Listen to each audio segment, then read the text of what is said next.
ಆದೇಶದಂತೆ ತ್ರಿಮೂರ್ತಿಗಳ ನಿರ್ದೇಶನದಂತೆ ಈ ದೇವಗದ್ದುಗೆಯನ್ನೇರಿ ವಿಶೇಷ ಸೌಲಭ್ಯದಿಂದ ಒಳಗೂಡಿದ ಈ ದೇವೇಂದ್ರನ ಬದುಕು ಇಷ್ಟು ಉಚ್ಚಾಯಮಾನವಾಗಿ ಇರುವುದಕ್ಕೆ ಕಾರಣ ನಮ್ಮಲ್ಲಿರುವಂತಹ ಸನ್ನಡತೆ ಅಥವಾ ಧರ್ಮ. ಆದ್ದರಿಂದಲೇ ಧರ್ಮೋ ರಕ್ಷತೆ ರಕ್ಷಿತ ಅಂತ ಹೇಳಿ ಕಾಮಧೇನು, ಕಲ್ಪವೃಕ್ಷ, ಉಚ್ಚಯ ವಸ್ತು, ಬೇಕಾದ ಹಾಗೆ ಸುಖವನ್ನು ಕೊಡುವಂತಹ ರಂಭಾದಿ ನಾರಿಯರು ವಿಶೇಷವಾದಂತಹ ಸುಖಭೋಗಕ್ಕೆ ಸ್ವರ್ಗವನ್ನೇ ಕೈ ಎತ್ತಿ ತೋರಿಸ್ತಾರೆ. ಯಾಕೆ? ಸ್ವರ್ಗ ಸುಖ ಅಂದರೆ ಹಾಗೆ, ಬೇರೆಲ್ಲಿರುವಂತಹ ಸುಖ ಸಿಕ್ಕುವುದಕ್ಕೆ ಸಾಧ್ಯವೇ ಇಲ್ಲ. ಇದೆಲ್ಲವನ್ನು ನಾವು ಬೆಳೆಸಿಕೊಂಡದ್ದಾದ್ರೆ ಅದು ಆ ತ್ರಿಮೂರ್ತಿಗಳ ಒಲಮೆಯಿಂದ ಯಾರು ನಿಷ್ಕಲ್ಮಶ ಹೃದಯದಿಂದ ದೇವರನ್ನ ಪ್ರಾರ್ಥಿಸ್ತಾರೋ ಅಂತವರ ಪ್ರಾರ್ಥನೆಯನ್ನ ದೇವರು ಈಡೇರಿಸುತ್ತಾನೆ ಎನ್ನುವುದಕ್ಕೆ ದೇವತೆಗಳಾದಂತಹ ನಾವೇ ಸಾಕ್ಷಿ. ಅದೆಷ್ಟೋ ಬಾರಿ ದುರುಳರಾದಂತಹ ರಕ್ಕಸರು ನಮ್ಮ ಈ ಸಂಪತ್ತಿನ ಮೇಲೆ ಕಣ್ಣಿಟ್ಟು ದೇವೇಂದ್ರನನ್ನು ಮುಗಿಸಿಯೇ ಬಿಡ್ತೇನೆ, ದೇವಲೋಕವನ್ನು ವಶಪಡಿಸಿಕೊಳ್ತೇನೆ ಎಂಬುದಕ್ಕಾಗಿ ದೇವಲೋಕಕ್ಕೆ ದಾಳಿ ಮಾಡಿದವರಿದ್ದಾರೆ. ಯಾರಿಂದಾದರೂ ಇದನ್ನು ವಶಪಡಿಸಿಕೊಳ್ಳುವುದಕ್ಕೆ ಸಾಧ್ಯವಾಯಿತೆ? ಹಾಗಾದ್ರೆ ಈ ಪ್ರಪಂಚದಲ್ಲಿ ಯಾವುದು ಯಾರಿಗೆ ಸಿಗಬೇಕೋ ಅಂತವರಿಗೆ ಮಾತ್ರ ಸಿಕ್ಕುವುದಕ್ಕೆ ಸಾಧ್ಯ ಎನ್ನುವುದಕ್ಕೆ ಈ ದೇವೇಂದ್ರನ ಬದುಕೇ ಸಾಕ್ಷಿ. ಒಟ್ಟಂದದಲ್ಲಿ ದೇವತೆಗಳನ್ನು ಕೂಡಿಕೊಂಡು ಈ ಸ್ವರ್ಗದಲ್ಲಿ ವಿಶೇಷವಾದ ಆಳ್ವಿಕೆಯನ್ನು ನಡೆಸುತ್ತಾ ಇದ್ದರೆ ಎಲ್ಲರೂ ದೇವೇಂದ್ರನಿಗೆ ಉಗೆ ಉಗೆ ಎನ್ನುತ್ತಾ ಇದ್ದಾರೆ. ತುಂಬಿರುವ ಸಭೆ ವಿಶೇಷ ಏನಾದರೂ ಇದ್ರೆ ಒಂದು ಹೇಳುವ ಸಂದರ್ಭ ನೋಡೋಣ ಬನ್ನಿ.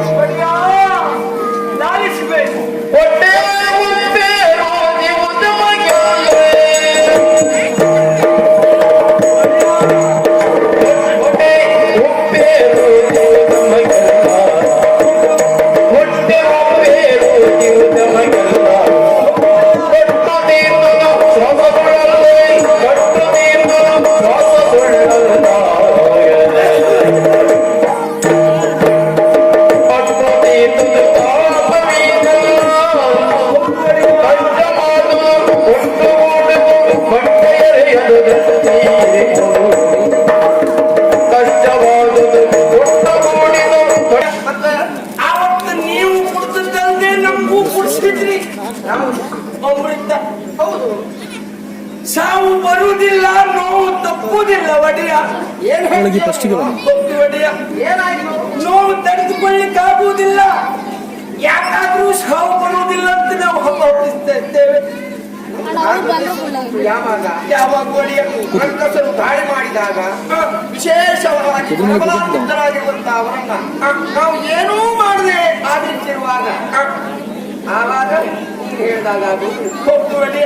ಈಗ ಅಂತದ್ದಾಯ್ತ ನಮ್ಮ ನೋವು ನಮಗೂ ಒಡೆಯ ಅಂದ್ರೆ ಅಲ್ಲಿ ನೋಡಿ ಅಲ್ಲ ಒಡೆಯ ನೋಡಿ ಹೊಟ್ಟೆ ಎನ್ನುವುದು ಬೇರ್ತಾ ಉಂಟು. ಸ್ವರ್ಗ ಸುಖ ಹೆಚ್ಚಾಯಿತು ನಿನಗೆ ಹೌದಲ್ಲ ಒಡೆಯ. ಭೂಲೋಕದಲ್ಲಿ ಈ ಹೆಂಗಸಿಗೆಲ್ಲ ಹೊಟ್ಟೆ ಬರುದುಂಟು, ಅದಕ್ಕೆ ಎಂತಿಷ್ಟು ಅವಧಿ ಅಂತುಂಟು. ಆದ್ರೆ ಈಗ ನೋಡಿ ಗಂಡಸಿಗೆ ಹೊಟ್ಟೆ ಬನ್ನಿ ವಿಶೇಷ ಅಲ್ಲ. ಸುಖ ಹೆಚ್ಚಾದ್ರೆ ಕುಳಿತುಕೊಂಡಲ್ಲೇ ಊಟ ಮಾಡಿದ್ರೆ ಇತ್ತಮ ಎದ್ದು ತಿರುಗಾಡದೆ ಇದ್ರೆ ಈಗ ಕೇವಲ ಹೊಟ್ಟೆ ಎನ್ನುವುದು ಬೇರುವುದು ಮಾತ್ರ ಅಲ್ಲ, ಶ್ವಾಸ ತೆಕ್ಕೊಳ್ಳಿಕ್ಕೂ ಆಗುವುದಿಲ್ಲ, ಬಿಡ್ಲಿಕ್ಕೂ ಆಗುವುದಿಲ್ಲ. ಕೆಲಸ ಮಾಡಿ ಇವತ್ತಿನಿಂದ ನೀನು ಯೋಗ ಮಾಡಿ, ಯೋಗಾಭ್ಯಾಸವನ್ನು ಮಾಡಿ ಒಡೆಯ. ಮತ್ತೆ ಅಂಗಾಂಗಗಳಲ್ಲೆಲ್ಲ ನೋವು ಕಾಣ್ತಾ ಉಂಟು, ಹೊಟ್ಟೆ ಉಬ್ಬೆ ಅಂತ ಉಂಟು, ಗಾಡಿ ತಗೊಳ್ಳಿಕ್ಕೂ ಆಗುವುದಿಲ್ಲ, ಬಿಡ್ಲಿಕ್ಕೂ ಆಗುವುದಿಲ್ಲ. ಈ ರೀತಿಯಾದ ಅವಸ್ಥೆ ನನಗೊಬ್ಬನಿಗೆ ಅಲ್ಲ, ದೇವತೆಗಳೆಲ್ಲರಿಗೂ ಈ ರೀತಿಯಾದಂತಹ ವ್ಯಾಧಿಯಿಂದ ಬಳಲುತ್ತಾ ಇದ್ದಾರೆ. ಅಶ್ವಿನಿ ದೇವತೆಗಳಲ್ಲಿ ಚಿಕಿತ್ಸೆ ಮಾಡಬೇಕು. ಅಶ್ವಿನಿ ದೇವತೆಗಳೇ ಇಷ್ಟು ದೊಡ್ಡ ದೊಡ್ಡ ಹೊಟ್ಟೆ ಮಾಡ್ಕೊತಿರ್ತಿದ್ದಾರೆ ಆಚೆಪದಿ. ಹೌದೇನ? ನಂಗಂತಲ್ಲ, ದೇವತೆಗಳೆಲ್ಲರಿಗೂ ಇದೇ ಪಾಡುವಡಿಯ. ಕಾಪಾಡಬೇಕು ಒಡೆಯ, ಕಾಪಾಡಬೇಕು. ಯಾಕೆ ಹೀಗಾಯ್ತು ಅಂತ ಆಲೋಚಿಸಿದ್ರೆ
ಕಷ್ಟ ಯಾರಿಗೂ ಬೇಡ.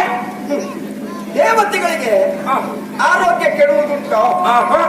ಕೆಟ್ಟರೂ ಸೋಲುವುದುಂಟೋ? ಅದಿಲ್ಲ. ಯಾಕಂದ್ರೆ ನಮ್ಮಲ್ಲಿ ವಿಶೇಷ ವೈದ್ಯರೇ ಇದ್ದಾರೆ. ಹೌದು. ಅಂತದ್ರಲ್ಲಿ ಹ. ಆ ಅಶ್ವಿನಿ ದೇವತೆಗಳಿಗೆ ಹೊಟ್ಟೆ ಉಬ್ಬರಿಸಿದೆ. ಎಲ್ರಿಗೂ ಹೊಟ್ಟೆ ಉಬ್ಬರುವೆಯ ಯಾಕಿರಬಹುದು? ಗೊತ್ತಿಲ್ಲ ಒಡೆಯ. ಅರ್ಥ ಆಯ್ತು ನನಗೆ. ಹ. ಈಗಾಗಲೇ ಭೂಲೋಕದಲ್ಲಿ ಹ. ತಾನೊಬ್ಬ ಬ್ರಹ್ಮಋಷಿಯಾಗಬೇಕೆಂದು ಹ. ಕೌಶಿಕ ಮುನಿಯು ತಪವನ್ನ ಆಚರಿಸುತ್ತಾ ಇದ್ದಾನೆ. ಹ. ಅವನ ತಪ ಜ್ವಾಲೆ ಎನ್ನುವುದು ಹ. ಈ ರೀತಿಯಾಗಿ ವ್ಯತ್ಯಾಸವನ್ನ ಮಾಡಿದೆ. ಉಸಿರಾಡ್ಲಿಕ್ಕಾಗ್ತಾ ಇಲ್ಲ ಅವನ ತಪಸ್ಸಿನ ಬಿಸಿ ಅದು. ಹ. ಆದ್ದರಿಂದ ಹ. ಕೌಶಿಕ ಮುನಿ ತಪಸ್ಸನ್ನ ಬಿಟ್ರೆ ಹ. ಇದೇನಾದ್ರೂ ತಣ್ಣಗಾಗಬಹುದು. ನಮ್ಗೆ ಈ ತಣ್ಣಗಾಗಬೇಕಾದ್ರೆ ಅವನು ತಪಸ್ಸು ಮಾಡ್ಲಿಕ್ಕೆ ಬಿಡ್ಬೇಕು. ಬಿಡಬೇಕು. ಹ. ಏಕಾಗ್ರ ಚಿತ್ತದಿಂದ ಹ. ಒಂದೇ ಮನಸ್ಸಿನಿಂದ ಹ. ತಾನು ಬ್ರಹ್ಮಋಷಿ ಆಗಲೇಬೇಕು ಹ. ಎಂಬ ಬಂಧವನ್ನ ಹೊತ್ತು ಹ. ಈಗಾಗಲೇ ಕೌಶಿಕನು ತಪವನ್ನ ಆಚರಿಸುತ್ತಾ ಇದ್ದಾನೆ. ಸರಿ. ಅವನ ತಪೋ ಬಂದಾಗಬೇಕು ಅಂತಾದ್ರೆ ಹ. ನಾವ್ಯಾರಾದ್ರೂ ಹೋದ್ರೆ ನಮ್ಮನ್ನ ಸುತ್ತೂಹಿ ಬಿಟ್ಟಾನೆ. ಇಲ್ಲಿರುವಾಗಲೇ ಇಷ್ಟು ಅವನು ಮುಂದೆ ಹೋದ್ರೆ ಮತ್ತದು ಕೇಳಲಿಕ್ಕೆ ಉಂಟಾ? ಆದ್ದರಿಂದ ಹ. ಅವ ತಪಸ್ಸಿಂದ ಎದ್ದವ ಹ. ಕಂಡು ಬಿಟ್ಟಾಗಲೇ ಶಾಂತನಾಗಬೇಕು. ಹ. ನೋಡು, ಹ. ಯಾವನೇ ಆಗಲಿ ಸರಿ. ಏನಾದ್ರೂ ತೊಂದರೆ ಆದಾಗ ಗಂಡಸು ಎದುರಿಗಿದ್ರೆ, ಹ. ಗಂಡಸನೇ ಎದುರು ಗಂಡಸೇ ಇದ್ರೆ ಹ. ಪಕ್ಕನೆ ಸಿಟ್ಟು ಬರ್ತದೆ. ಮತ್ತು ಹೆಚ್ಚಿಗೆ ಆಗುದು ಬಿಟ್ಟರೆ ಕಡಿಮೆ ಆಗುದಿಲ್ಲ. ಗಂಡಸಿನ ಎದುರು ಹೆಂಗಸು ಹೋದ್ರೆ ಅಲ್ಲಿಗೆ ಯಾವಾಗಲೂ ಶಕ್ತಿಯಿಂದ ಆದದ್ದನ್ನ ಯುಕ್ತಿಯಿಂದ ಮಾಡಬೇಕಂತೆ. ಹೌದು. ಈಗ ಕೌಶಿಕನ ತಪಸ್ಸನ್ನ ಕೆಡಿಸಬೇಕಿದ್ರೆ ಹ. ಸ್ವಲ್ಪ ಯುಕ್ತಿಯನ್ನು ಉಪಯೋಗಿಸಬೇಕು ನಾವು. ಹೌದು ಒಡೆಯ. ನಮ್ಮೆಲ್ಲರ ಆಶೆಯು ಅದೇ. ಆದಷ್ಟು ಬೇಗ ಈ ಉರಿ ಒಂದು ಕಡಿಮೆ ಆಗಲಿ, ಎಲ್ಲ ಒಂದು ತಣ್ಣಗಾಗಲಿ ಎನ್ನುವುದೇ ನಮ್ಮ ಆಶೆ. ಹೆಣ್ಣಿಗೆ ಸೋಲದ ಅಣ್ಣಗಳ್ಯಾರು ಯಾರು ಅಲ್ವಾ? ಹಾಗಂತ ನಮ್ಮಲ್ಲಿ ಬೇಕಾದಷ್ಟು ಮಂದಿ ಹೆಣ್ಣು ಮಕ್ಕಳಿದ್ದಾರೆ. ಹೌದು.